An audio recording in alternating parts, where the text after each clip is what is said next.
Halo teman-teman, kali ini kita akan membahas tentang apa sih osteoartritis itu, serta bagaimana contoh penanganan fisioterapi pada kasus osteoartritis di lapangan. Sebelum kita membahas lebih dalam, kita perlu tahu dulu nih, apa sih osteoartritis itu? Nah, osteoartritis atau yang biasanya orang-orang sebut sebagai OA berasal dari bahasa Yunani, yaitu osteo, artro, dan itis. Osteo ini artinya tulang, artro artinya sendi, dan itis artinya peradangan. Nah, menurut Warsono 2021, osteoartritis adalah kelainan pada sendi yang ditandai dengan degenerasi progresif kartilago artikular yang akhirnya mengakibatkan hilangnya ruang sendi dan juga munculnya tulang baru. Osteoartritis merupakan suatu penyakit degeneratif sendi yang sifatnya kronik.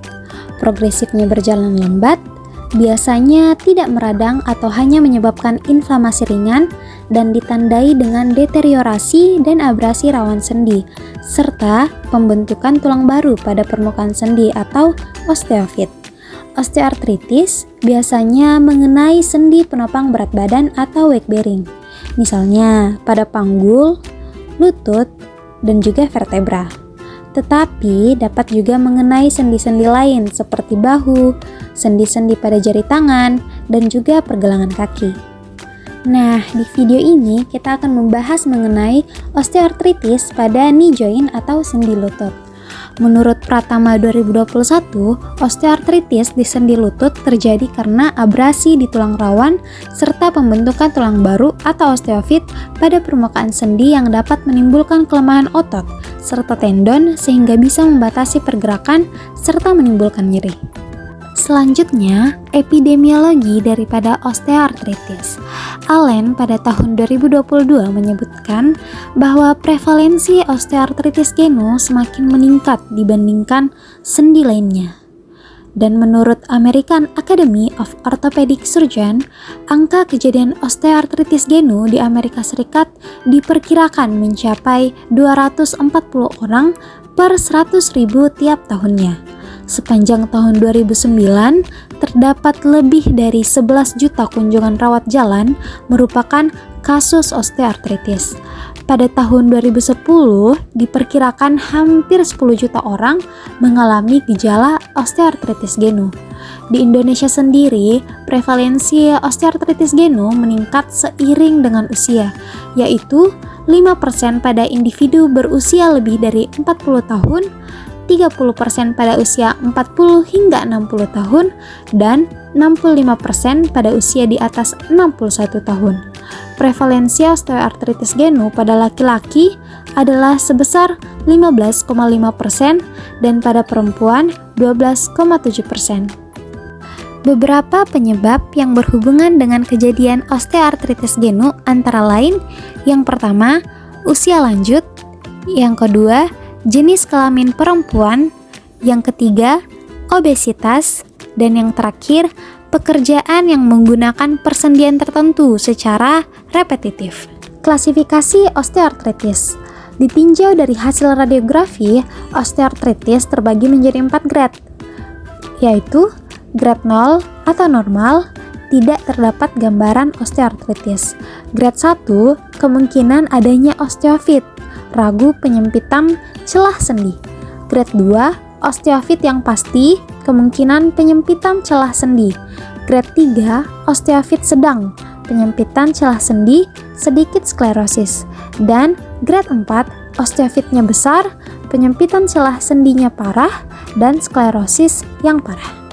Dalam menganalisis prognosis pada osteoartritis, perlu memperhatikan sendi mana yang terkena, level kerusakan atau grade dari osteoartritis, dan keterbatasan fungsional. Osteoartritis memungkinkan penderitanya mengalami disabilitas karena progresivitas kerusakan dari meniskus. Sebagian pasien osteoartritis tidak mengalami masalah atau tidak terdampak dengan kondisinya, tetapi sebagian lainnya mengalami masalah yang parah. Kasus yang paling parah akan mengakibatkan artroplasti lutut total. Di beberapa kasus, pasien diharuskan melakukan operasi joint replacement untuk jangka panjang yang berfungsi untuk mengembalikan fungsi, menghilangkan nyeri, dan mengembalikan sumbu mekanik lutut. Tidak ada obat untuk menangani osteoartritis. Penanganan yang saat ini berlaku hanyalah membantu untuk mengurangi gejala dari osteoartritis. Faktor yang memperburuk kondisi osteoartritis meliputi obesitas, umur yang menua, kondisi patologis lutut lainnya, dan juga adanya deformitas varus. Osteoartritis melibatkan berbagai perubahan dari segi anatomi dan fisiologis daripada jaringan sendi, diantaranya degradasi kartilago, remodeling tulang, dan pembentukan osteofit, sehingga menimbulkan manifestasi klinis berupa nyeri, kekakuan, pembengkakan, serta limitasi fungsi daripada sendi yang terkena. Pasien dengan keluhan osteoartritis dapat mengeluhkan dua jenis nyeri, yaitu nyeri yang dirasakan terus-menerus dan nyeri yang hilang timbul. Karakteristik nyeri yang dirasakan oleh pasien dengan osteoartritis ialah nyeri dirasakan semakin memberat di pagi hari dengan durasi kurang lebih 30 menit. Beberapa manifestasi klinis pada pemeriksaan fisik pasien osteoartritis yang dapat terlihat berupa nyeri tekan, ruang lingkup sendinya berkurang, krepitasi, dan jika terdapat inflamasi, maka akan ditemukan adanya pembengkakan, kemerahan, serta ada rasa panas di regio yang terdampak. Kelainan tersebut terlihat di fase-fase awal osteoartritis, namun akan lebih banyak terlihat apabila sudah memasuki fase yang lanjut. Diagnosis banding pada osteoartritis sangatlah penting agar tidak ada kesalahan dalam penanganan pasien dan menghindari kemungkinan cedera di area lainnya. Diagnosis banding osteoartritis antara lain adalah low back pain, meniscus tear, gout arthritis, collateral atau cruciate ligament injury, patellofemoral syndrome, dan bursitis. Berikutnya adalah contoh penanganan fisioterapi pada kasus osteoartritis. Pasien datang ke klinik M-Physio, kemudian diarahkan untuk masuk ke ruangan fisioterapi.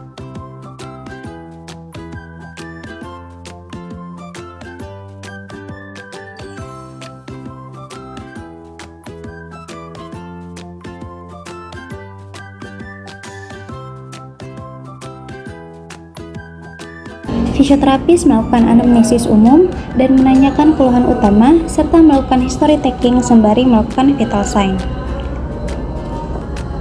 Pasien menyebutkan bahwa keluhan utamanya ialah nyeri pada lutut kanan sejak 5 bulan yang lalu. Dari hasil history taking didapatkan pasien pertama kali datang pada 6 Mei 2023 dengan keluhan nyeri pada lutut bagian belakang terlebih ketika naik turun tangga. Pasien telah melakukan pemeriksaan radiologi dan telah melakukan penyuntikan pelumas dan radang di daerah lutut kanan.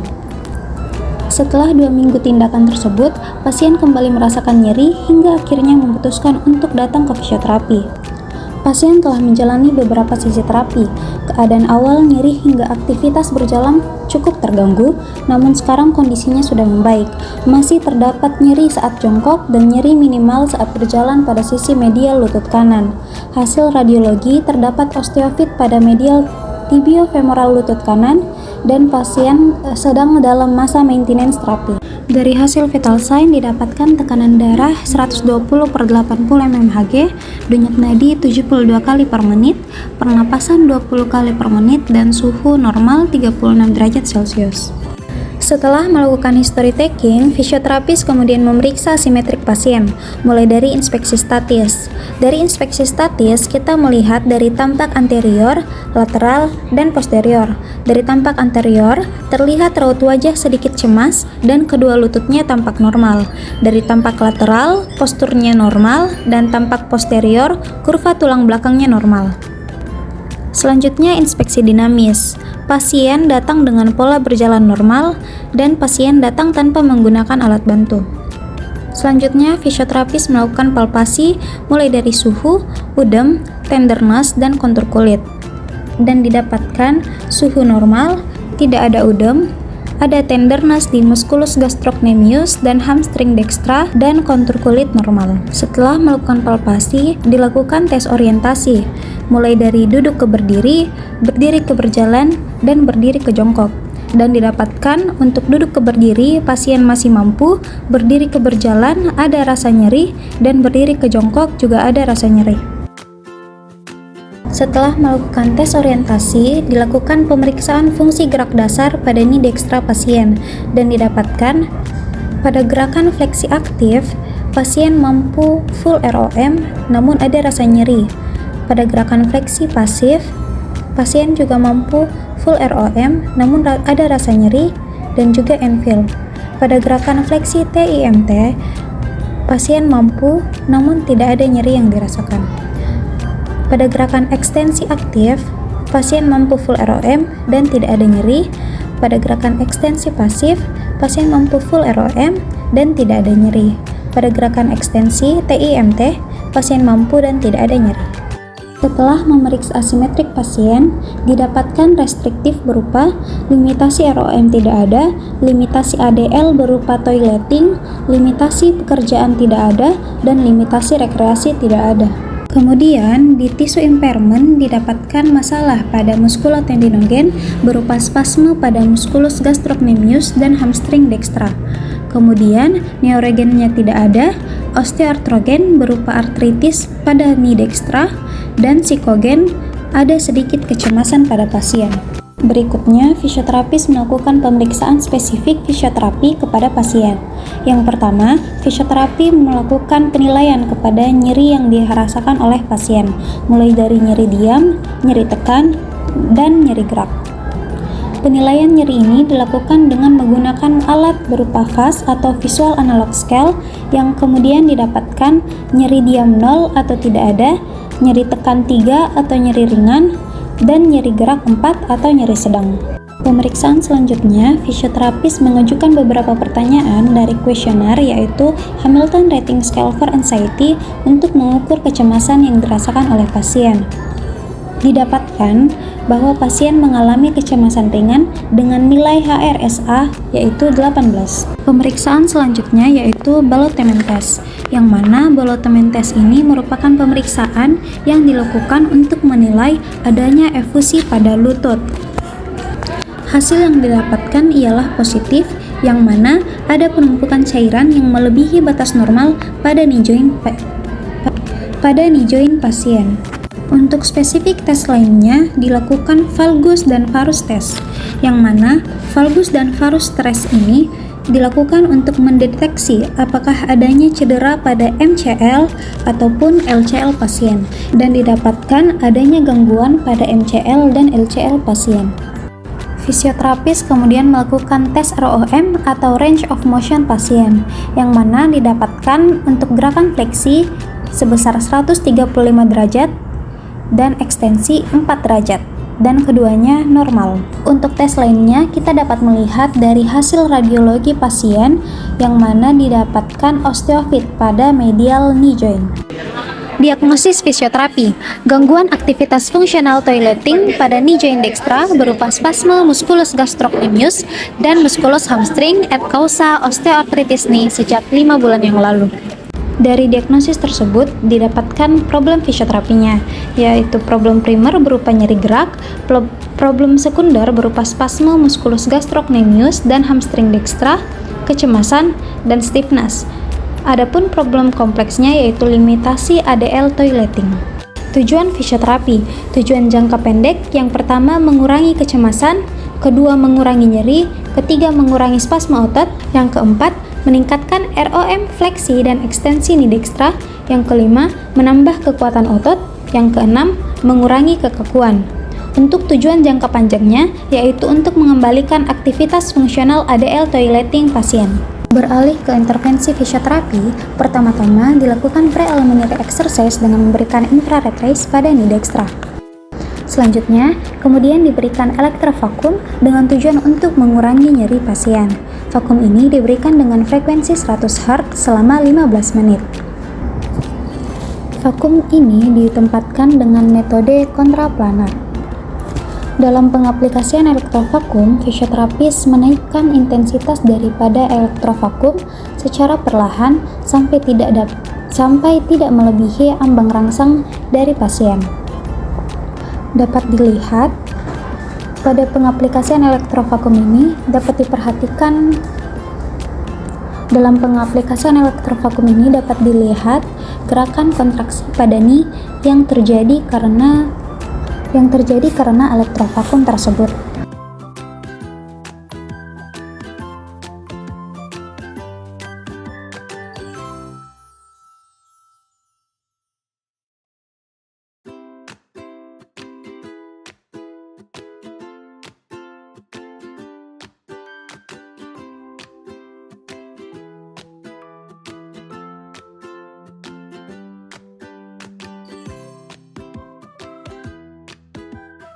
Selanjutnya, dilakukan manual terapi berupa friction. Fisioterapi memberikan krim pada ni pasien, kemudian melakukan friction pada area yang dirasakan nyeri oleh pasien. Friction ini berfungsi untuk menurunkan nyeri yang dirasakan oleh pasien dengan memberikan tekanan-tekanan pada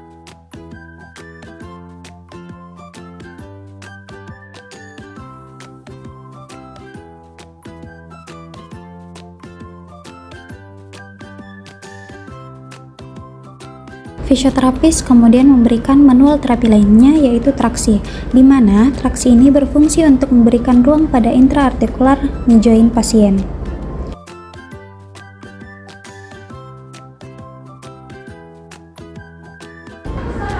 Selanjutnya, mobilisasi patella, yang mana dilakukan mobilisasi patella mulai dari medial lateral, kemudian caudal ke kranial, dan secara diagonal.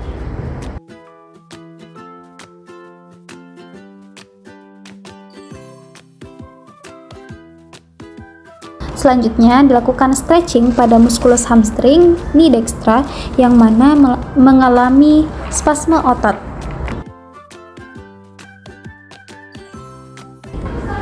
Selanjutnya, untuk penanganan spasme otot pasien dilakukan exercise terapi berupa passive stretching pada musculus gastrocnemius yang dilakukan oleh fisioterapi.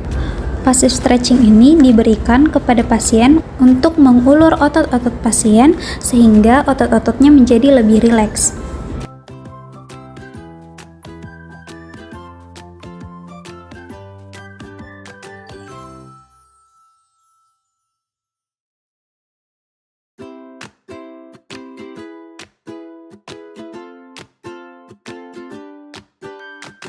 Selanjutnya, dilakukan passive active stretching pada musculus piriformis pasien untuk mengurangi spasme otot yang dialami.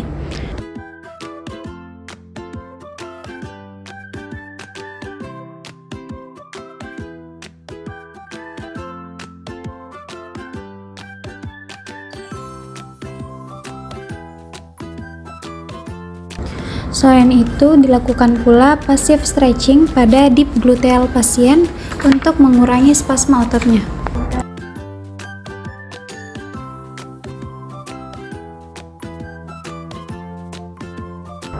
Untuk maintenance atau strengthening dan limitasi aktivitas dan juga ROM, diberikan exercise terapi berupa quadset sebanyak 3 repetisi, 2 set, dan 8 hitungan.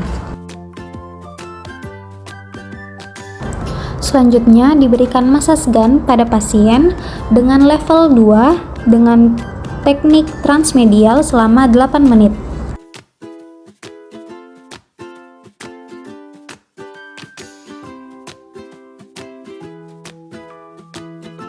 Untuk maintenance, strengthening, dan limitasi aktivitas dan juga ROM, diberikan exercise terapi berupa SLR exercise dengan intensitas 4 repetisi dan 2 set. Selanjutnya, exercise terapi yang diberikan ialah heel slide dengan intensitas 4 repetisi dan 2 set. Selanjutnya, ada exercise terapi yaitu continuous passive movement yang dilakukan 4 repetisi, 2 set selama 4 menit.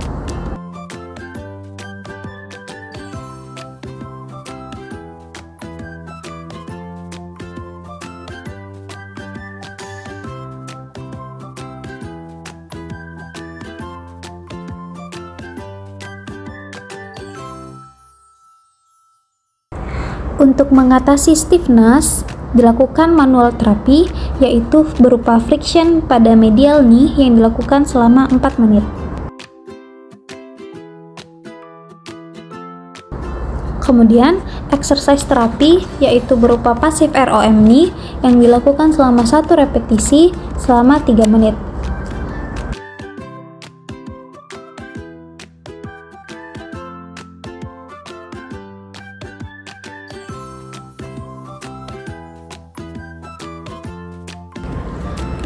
Exercise terapi lainnya ada diberikan stretching pada musculus iliopsoas dengan intensitas 3 repetisi, 2 set, dan 10 hitungan.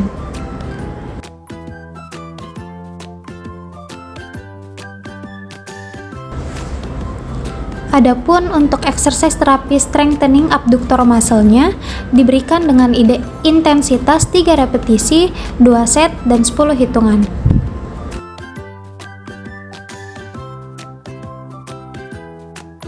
Exercise terapi lainnya yaitu squat dengan intensitas 5 repetisi dan 2 set.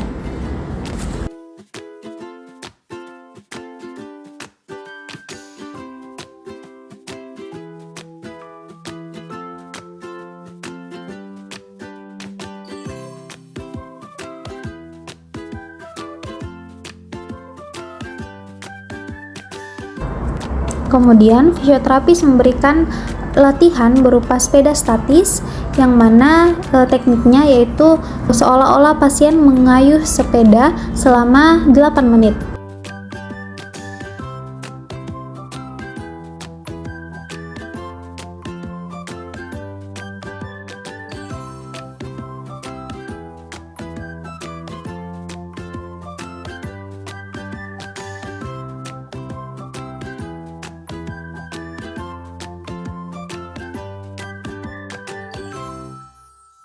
Adapun ADL exercise yang diberikan ke pasien untuk menangani limitasi ADL-nya yaitu dengan berjalan dan jongkok, yaitu dengan latihan berjalan dan jongkok selama 3 menit.